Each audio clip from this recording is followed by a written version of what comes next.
Bonjour à toutes, bonjour à tous et bienvenue dans Tech 24. La décennie Tech 2010 se referme, bienvenue aux années 2020. Mais de quoi sera fait cette nouvelle cuvée? Tech 24 sort sa boule de cristal, opération retour vers le futur à suivre. Elles font les belles heures du CES de Las Vegas. Ces startups font souffler un vent de French Tech dans les travées du salon de l'électronique. Guillaume Gralet du magazine Le Point les teste pour nous en avant-première. Et il est justement avec nous en plateau. Hello Guillaume. Bonjour Marjorie. Alors bienvenue en 2020 car ils ont été nombreux, très nombreux même, les Nostradamus de l'innovation à nous prédire leur version du futur pour cette nouvelle décennie. Et c'est littéralement l'année où tout devait basculer. On va donc passer en revue ces prédictions au révélateur de la réalité. D'abord, est-ce qu'il faut se préparer à migrer sur Mars dans les 12 prochains mois? Alors, ce que je vous propose, Marjorie, c'est de se glisser une seconde dans le cerveau de Donald Trump. Donald Trump qui, lui-même, s'était livré à un pronostic. Il a voulu encourager en fait l'astronaute américaine Peggy Whitson, qui avait battu un record. Elle est restée pas moins de 534 jours sur la Station spatiale internationale. C'était quelque chose que n'avaient jamais fait les Américains. Et pour l'encourager, eh bien, il lui a dit « On ira sur Mars à la fin de mon premier mandat. Et sinon, si on n'y arrive pas avant la fin de mon deuxième mandat, on va accélérer un peu les choses. » Bref, il a été un peu trop optimiste parce que d'après les spécialistes, il faudra encore au moins une bonne quinzaine d'années. Pour la petite histoire, la distance qui nous sépare de Mars, c'est 150 fois celle qui nous distance de la Lune. Alors, est-ce qu'il nous faudra encore une quinzaine d'années? On ne sait pas, mais nos rues ne sont pas encore envahies par des véhicules autonomes de niveau 5.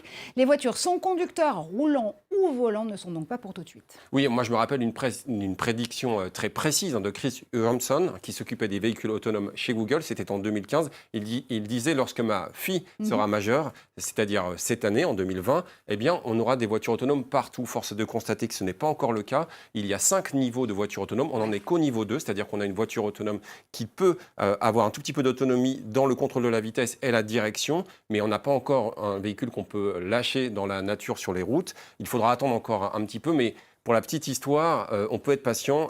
L'idée de la voiture autonome est née en 1926 dans le Milwaukee. Se faire livrer des produits à toute heure par drone, là aussi, c'est pas encore pour aujourd'hui. C'est pas encore pour aujourd'hui. On a vu des essais assez prometteurs de la Poste dans l'Isère, des promesses d'Amazon en Angleterre. Mais pour un déploiement grand public, il faudrait beaucoup d'autorisations réglementaires, notamment de la Direction générale de l'aviation civile, et puis surtout que les prix baissent un peu.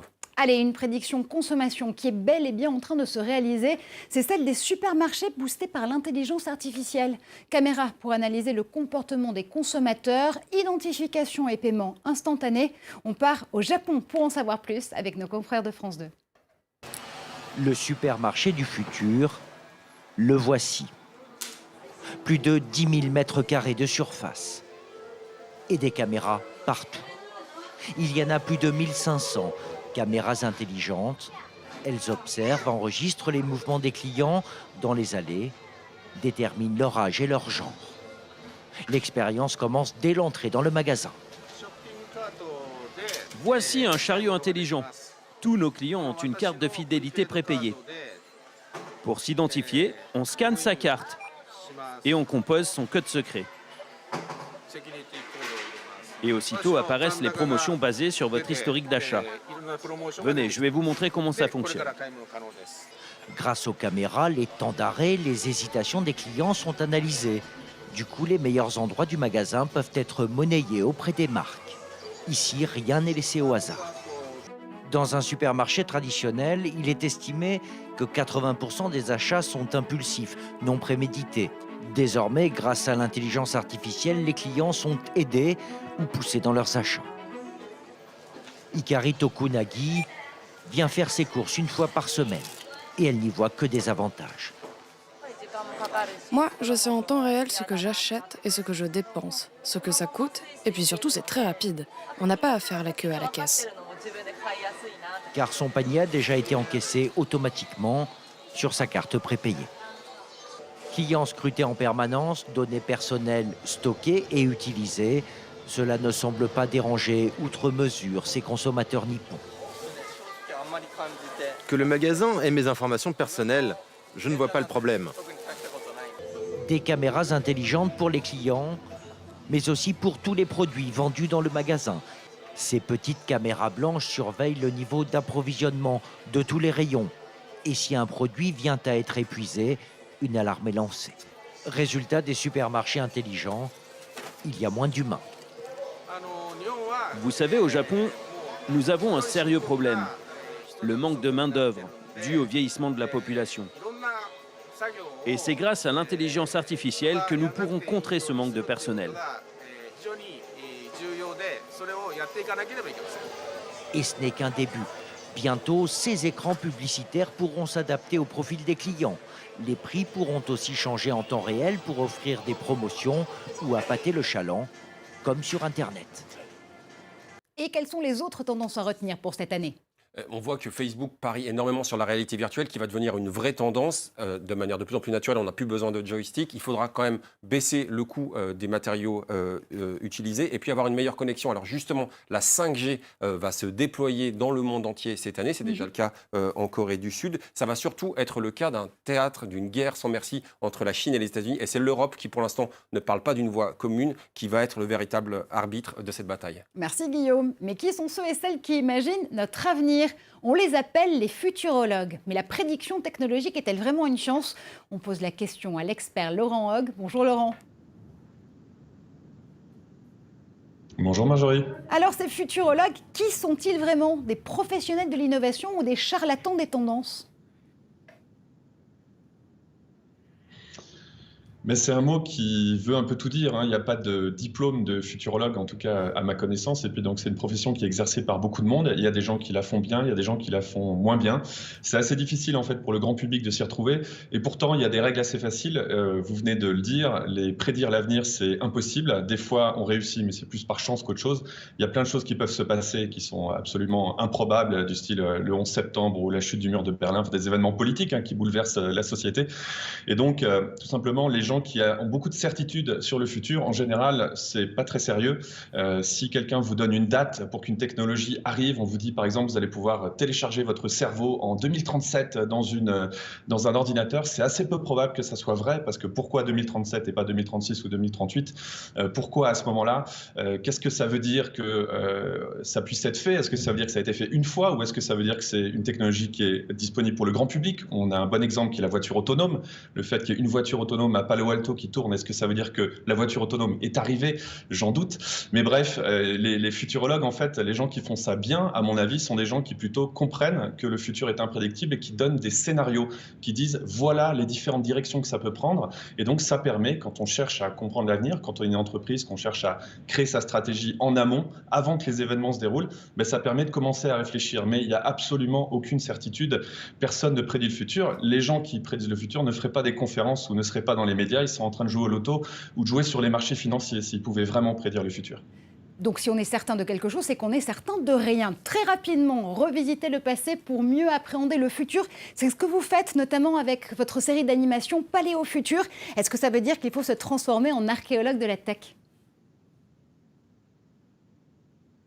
Alors il y a cette phrase magnifique de Mark Twain qui dit « L'histoire ne se répète pas, mais elle rime ». Et c'est vrai qu'on voit qu'il y a des cycles. Par exemple, on a fait un épisode où on est allé regarder les startups du début du XXe siècle, celles qui étaient en train d'installer la nouvelle technologie de l'époque, qui était la voiture à explosion.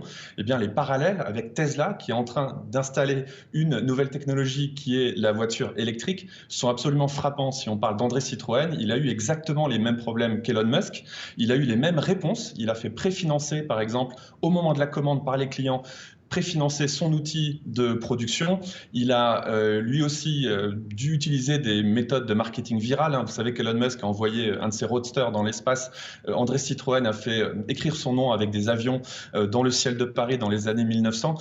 Les deux, il y a ces techniques aussi de sponsoriser des événements en fait, pour connaître sa marque, de créer des espèces de temples de la marque, comme peut le faire une marque comme Apple. Citroën faisait pareil. Et donc c'est vrai que le travail de Paléo Futur, c'est de montrer que beaucoup de choses qui nous arrivent aujourd'hui ont déjà eu lieu dans le passé, et sans qu'on puisse tirer des liens qui sont absolument certains et 100% justes, c'est assez intéressant de voir ces cycles parce que clairement l'histoire rime, comme je viens de le dire au début. La mode est un éternel recommencement. Merci infiniment Laurent d'avoir été avec nous. Et ils vont faire le buzz au CES 2020 ou pas. Tout de suite, c'est S24.